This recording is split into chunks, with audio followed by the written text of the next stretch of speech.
News channel हक की आवाज। Paradise function palace, paradise function palace महबूब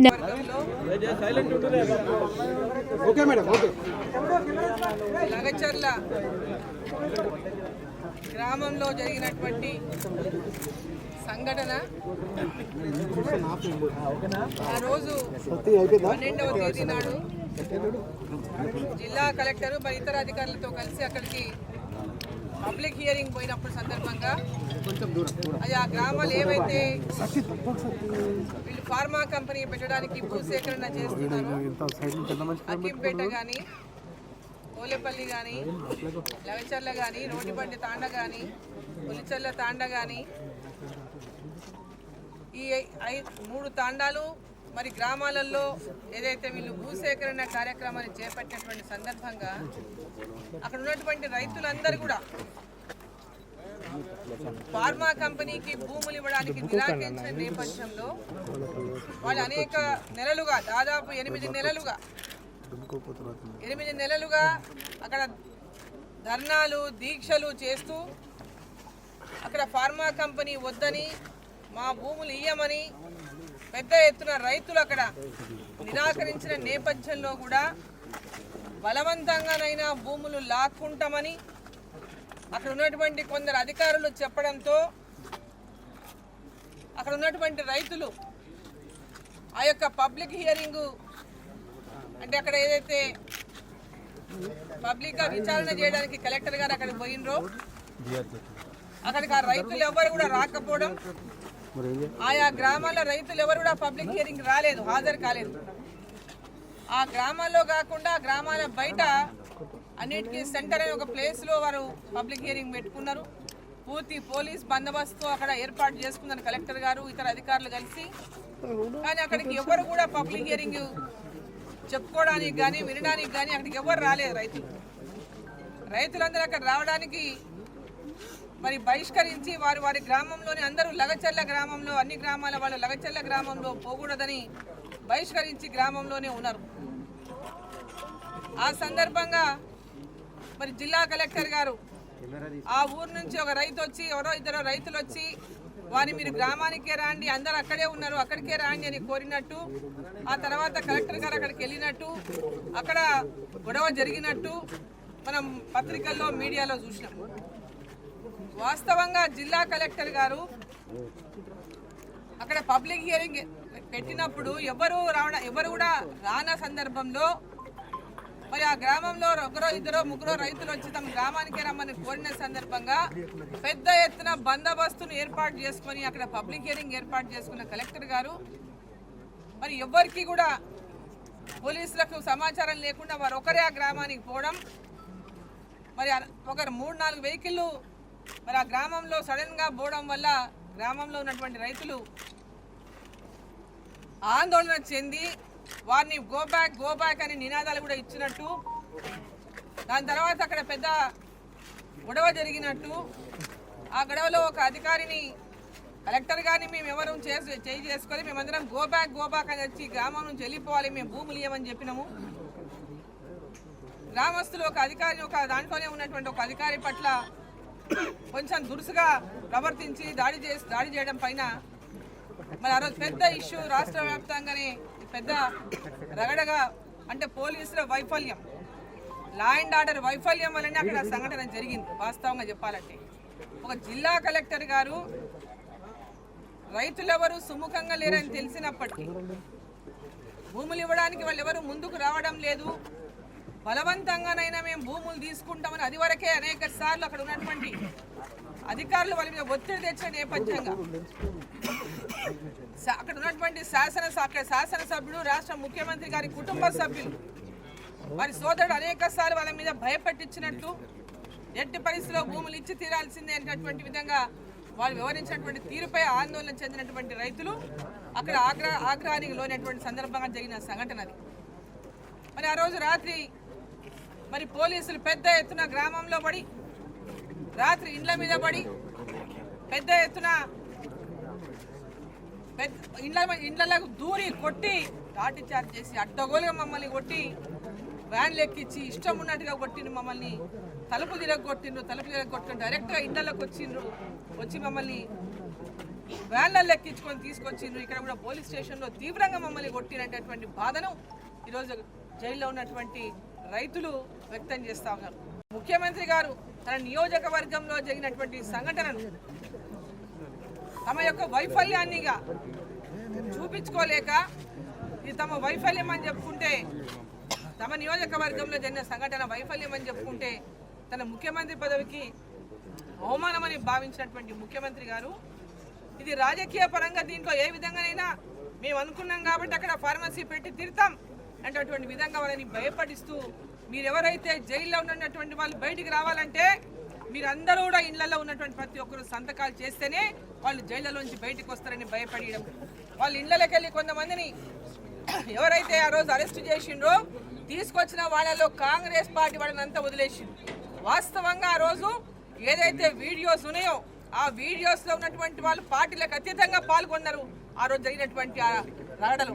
కానీ దాంట్లో వ్యక్తిగతంగా ఏరి భారతీయ జనతా పార్టీకి ఎవరు పనిచేసిండ్రు లేదా ఇతర పార్టీలకు ఎవరు పనిచేసిండ్రు, దాంట్లో కాంగ్రెస్ వాళ్ళు ఎవరు అని మొత్తం కూడా చూసి ఆ లిస్టులు తీసుకొని కాంగ్రెస్ పాలన అంతా కూడా బయటకు వదిలేసి ఇక్కడ మొన్నటి పార్లమెంట్ ఎన్నికల్లో ఆ గ్రామంలో భారతీయ జనతా పార్టీకి మెజారిటీ ఇచ్చిందని కక్షతో వారి మీద ఒక్కొక్కరిని ఏరి వాళ్ళని తీసుకొచ్చి రోజు జైల్లో పెట్టడం అనేది చాలా శోచనీయం అని చెప్పి నేను తెలియజేస్తాను. ఒక ముఖ్యమంత్రి గారు కానీ ఈ విధంగా ప్రజలకు స్వేచ్ఛ లేకుండా తమ నియోజకవర్గంలో మీ నియోజకవర్గ ప్రజలు ఒక ప్రాజెక్టు గురించి వాళ్ళు భూములు ఇవ్వము అంటే ఒక నియోజకవర్గ ప్రతినిధిగా మీ ధర్మం నిజంగా ప్రాజెక్టు ద్వారా వాళ్ళకి లాభమే జరుగుతుంది అనుకుంటే మీ ధర్మం ఆ గ్రామానికి మీరు పోవాలేదే, ఎమ్మెల్యేగా శాసనసభ్యునిగా మీరు ఆ గ్రామాలకు వెళ్ళాలి, వాళ్ళని కన్విన్స్ చేయాలి, నిజంగా దాని నుంచి వాళ్ళకి లాభం జరుగుతుంది అనేటటువంటి ఆలోచన మీ నియోజకవర్గ ప్రజలకు లాభం చేయాలి, వాళ్ళకు మేలు చేయాలనేటటువంటి ఆలోచన ఉంటే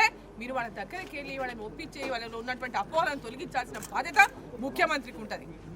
ఆ యొక్క నియోజకవర్గం శాసనసభ్యుడిగా మీకు ఉంటుంది. కానీ అది ఏది లేకుండా అధికారాన్ని అడ్డు పెట్టుకొని నేను ముఖ్యమంత్రిని కదా అనేటటువంటి విధంగా వాళ్ళ మీద దౌర్జన్యాలు చేసి భయపెట్టించి కొందరిని మీ కాంగ్రెస్ పార్టీ నాయకులని గుప్పిట్లో పెట్టుకొని వాళ్ళు ఎవరి పేర్లు చెప్తే వాళ్ళని చెప్పి వాళ్ళ మీద దాడులు చేయించి వాళ్ళ మీద పోలీస్ స్టేషన్లో పెట్టించి అనేక రకాలుగా హింసకు గురి చేయడం అనేది ఏమాత్రం సమంజసం కాదని చెప్పి సందర్భం తెలియజేస్తా ఉన్నా. తర్వాత కూడా మరుసటి రోజు 12వ తేదీ జరిగిన సంగతి 14వ తేదీన మేము 13వ తేదీన మేము లగచర్ల పోతుంటే లగచర్లకు నన్ను 144 సెక్షన్ ఉందని చెప్పి నన్ను అడ్డుకొని ఆ ప్రాంతం పార్లమెంటు సభ్యురాలుగా నన్ను అడ్డుకొని ముఖ్యమంత్రి గారు అన్నను మరి 144 సెక్షన్ అనేది వాళ్ళకి వర్తించదంట, వాళ్ళ 300 మందితో పెద్ద ఎత్తున పోలీస్ ఎస్కార్ట్తో మరి లగచర్ల గ్రామానికి పంపించింది కదా, మరి ఇది ఎక్కడ న్యాయం అని చెప్పి నేను ప్రశ్నిస్తా ఉన్నా. లగచర్ల గ్రామంలో మీ సోదరుడు చేసినటువంటి ఘనకార్యం ఏంటి? కోట్ల రూపాయలు తీసుకుపోయి మీ కాంగ్రెస్ ఎవరైతే బయటికి తేలిపోకుండా ఇంట్లో బయట పెట్టుకున్నారో ఆ రోజు ఆ సంఘటనలో పాల్గొన్న వారికి అందరికీ కూడా ఇళ్లలోకి పోయి కోట్ల రూపాయల వాళ్ళ చేతుల్లో పెట్టి మీ భూముల ముందు ఎంబడే రాయండి అని చెప్పి వారితో సంతకాలు చేపించుకొని దౌర్జన్యంగా ఇవాళ మీరు చేస్తున్నటువంటి ఈ యొక్క కార్యక్రమం ఏదైందో ఇది శోభనివ్వదు. ఈ యొక్క నియోజకవర్గంలో వెనుకబడినటువంటి ప్రాంతం కొడంగల్ ప్రాంతం. నిన్ను ముఖ్యమంత్రిగా చేస్తే ఎమ్మెల్యే చేస్తే ముఖ్యమంత్రి అయితే మా ప్రాంతం అభివృద్ధి అవుతుందనేటటువంటి ఆకాంక్షతో మిమ్మల్ని గెలిపించిండ్రు. ఈరోజు జైల్లో ఉన్న ప్రతి ఒక్కరు కూడా ఎన్నికల్లో మీ ఎమ్మెల్యే ఎన్నికల్లో మీకు పనిచేసి మిమ్మల్ని గెలిపించిండ్రు. ఈరోజు గెలిచిన వెంబడే ఫార్మా అని చెప్పి వాళ్ళందరినీ భయభ్రాంతులకు గురి చేస్తే పార్లమెంట్ ఎన్నికల్లో వాళ్ళందరూ చెప్పిన మమ్మల్ని ఫార్మా కంపెనీ రాకుండా మా భూములు కాపాడాలి, మమ్మల్ని కాపాడాలి, మమ్మల్ని వేడుకున్నటువంటి నేపథ్యంలో నేను పార్లమెంటు సభ్యురాలుగా గెలిస్తే తప్పకుండా మీకు అండగా ఉంటా అని చెప్పిన వాళ్ళకి మాట చెప్పినాం అన్నాడు. ఈరోజు ఫార్మా కంపెనీ మీద మీకు అంత పట్టుదల ఎందుకని అడుగుతున్నా ముఖ్యమంత్రి గారిని, మీకు ఎందుకంత ప్రేమ ఫార్మా కంపెనీ మీద అడుగుతున్నా. గ్రామాల్లో రూరల్ ఏరియాలో ఉన్న గ్రామాల్లో ఫార్మా కంపెనీల మీద పెట్టించాలనేటటువంటి ప్రేమ మీకు ఎందుకు, అంత కోరిక ఎందుకు? ప్రజల యొక్క ఆకాంక్షను కాదని వాళ్ళ భూములన్నీ గుంజుకొని ఈరోజు వాళ్ళకు ఉన్న భూములు 2 ఎకరాలు 3 ఎకరాలు 4 ఎకరాలు 5 ఎకరాల కంటే ఎక్కువ లేవు వాళ్ళకు ఉన్నటువంటి భూములు. దాంట్లో 2-3 అన్నదమ్ములు ఉన్నారు దాంట్లో. మరి ఈరోజు వాళ్ళు అడుగుతున్నారు ఫార్మా కంపెనీలో మీరు ఉద్యోగం ఇప్పిస్తామంటున్నారు, భూమికి పైసలు ఇస్తామంటున్నారు, మాకు ప్యాకేజీలు ఇస్తామంటున్నారు. కానీ ఆ ఫార్మా కంపెనీలో రేపొద్దున మమ్మల్ని ఉద్యోగంలోంచి పీకేస్తే రేపు మమ్మల్ని కాపాడే నాదుడెవడు? మా జీవనాధారాన్ని మొత్తం మేము కోల్పోతాం. మా భూమి పోతే మా బతుకు తెరవే భూమి అమ్మని నమ్ముకొని మేము బతుకుతున్నాం అనేటటువంటి ఆవేదనను వ్యక్తం చేస్తున్నటువంటి ఆ రైతుల యొక్క ఆవేదన మీకెందుకు అర్థమవుతలేదని చెప్పి నేను ప్రశ్నిస్తా ఉన్నా ముఖ్యమంత్రి గారిని. మీకెందుకు అంత ఫార్మా ముఖ్యమనిపిస్తుంది? ఓటు వేసినటువంటి నిన్ను గెలిపించిన ప్రజల కంటే నీకు ఆ ఫార్మా కంపెనీ ఎందుకంత ముద్దు అని అడుగుతున్నాను నేను. ఏమంత ముఖ్యం నీకు ఆ ఫార్మా కంపెనీతో మీకున్నటువంటి సంబంధాలు ఏమి? ఓటు వేసినటువంటి ప్రజలు మనకు ముఖ్యమా? గ్రామీణ ప్రాంతాల్లో ప్రజలకు మేలు చేసేటటువంటి మనం అవసరం ఉందా, కీడు చేసేటటువంటి అవసరం ఉందా? ఒకసారి ముఖ్యమంత్రి గారు ప్రశ్నించుకోవాలని చెప్పి సందర్భంగా నేను తెలియజేస్తా ఉన్నాను. ఎందుకు వాళ్ళ మీద అంత దౌర్జన్యాలను చేస్తూ ఉన్నారు? మీరు ఆ ప్రాంతం వాళ్ళు కాదు, వలస వచ్చిర్రు కొడంగల్కి. కొడంగల్లో మీరు పుట్టింది కాదు, పెరిగింది కాదు ఆ ప్రాంతం. ప్రజలు అక్కడ ఏదో నమ్మి ఓటేసి అభివృద్ధి జరుగుతుందని ముఖ్యమంత్రి అయితే మాకు ఈ ప్రాంతం వెనుకబడిన ప్రాంతానికి మాకు పేదవాళ్ళకి ఇండ్లు వస్తాయి, పేదవాళ్లకు ఈ ప్రాంతంలో పెద్ద ఎత్తున ఊళ్ళకు రోడ్లు వస్తాయి, మా పిల్లలకు చదువులు కాలేజీలు ఇవన్నీ కూడా డెవలప్ అయితే అనేటటువంటి ఆలోచనతో వాళ్ళు మిమ్మల్ని గెలిపిస్తే ఈరోజు మీ యొక్క అభిలాష మేరకు అక్కడ మీ యొక్క కోరిక మేరకు మీ ఆకాంక్షలు నెరవేర్చుకోనికి మీరెవరో మీకు కావాల్సిన వాళ్ళకి కంపెనీలకు మాట ఇచ్చినందుకు ఈరోజు వాళ్ళ పేదల కడుపుల మీద కొడతామంటే చూస్తూ భారతీయ జనతా పార్టీ ఊరుకోదని చెప్పి నేను తెలియజేస్తా ఉన్నాను. వెంబడే జైల్లో ఉన్న వాళ్ళందరినీ విడుదల చేయండి. వాళ్ళందరినీ విడుదల చేయాల్సినటువంటి అవసరం ఉన్నది. అనవసరంగా అన్యాయంగా వాళ్ళని జైల్లో తీసుకొచ్చి పెట్టిండ్రు. రైతులని సంబంధం లేని వాళ్ళని తీసుకొచ్చి ఇలా జైల్లో పెట్టిండ్రు. ఎవరెవరైతే దీంట్లో పాల్గొన్న మీ కాంగ్రెస్ పార్టీలో ఉండి పాల్గొన్నారో వాళ్ళందరినేమో పేరున ఇటుకెళ్ళి తీసి ఇంటికి పంపించిండ్రు. ఆ రోజు పార్టీలకు అతీతంగా రైతులందరూ కూడా ఏకమై ఆగ్రహవేశాలకు గురైపోయే సంఘటన జరిగితే ఆ సంఘటనను సమీక్షించుకొని ఆసారి సమస్యను పరిష్కరించాల్సింది పోయి దౌర్జన్యంగా రాజకీయం చేసి ఇక్కడ ఏదో అడ్డుకుంటున్నటువంటి సినిమా చూపించి ఎట్టి పరిస్థితుల్లో ఫార్మా తెస్తాననేటటువంటి ఒక మొండితనానికి పంతానికి ఈరోజు మీరు పోవడం అనేది ఏమాత్రం సమంజసం కాదు. పంతాలు కాదు, ఇక్కడ ప్రజల యొక్క అభివృద్ధి లక్ష్యంగా వాళ్ళ యొక్క ఆకాంక్షల లక్ష్యంగా పనిచేయాలని ముఖ్యమంత్రి గారు అని చెప్పి నేను కోరుతా ఉన్నా. రోజు రాజకీయాలకు అతీతంగా ఈరోజు సంబంధం లేని వాళ్ళందరూ తీసుకొచ్చి మీరు లోపల పెట్టిన ఒక్కొక్కరితో మాట్లాడినాం. వాళ్ళ గోడు వింటుంటే వాళ్ళ గుండె కోత వింటుంటే ముఖ్యమంత్రి గారు వాళ్ళ యొక్క ఉసురు పోసుకోవద్దండి. పేదల ఉసురు పోసుకోవద్దు. పేదల ఉసురు పోసుకొని కేసీఆర్ ఇంటికి వెళ్ళిపోయిండు. మీరు అధికారంలోకి వచ్చి 11 నెలలు అయింది, అప్పుడే పేదల ఉసురు పోసుకుంటున్నారు. పేదల ఉసురు పోసుకోవద్దు. ఇప్పటికే మూసీలో మీరు కూలగొట్టిన ఇండ్ల దగ్గర పేదవాళ్ళు దుమ్మెత్తి పోసిండ్రు, శాపనార్థాలు పెట్టిండ్రు. పేదల శాపాలకు గురి కావద్దు.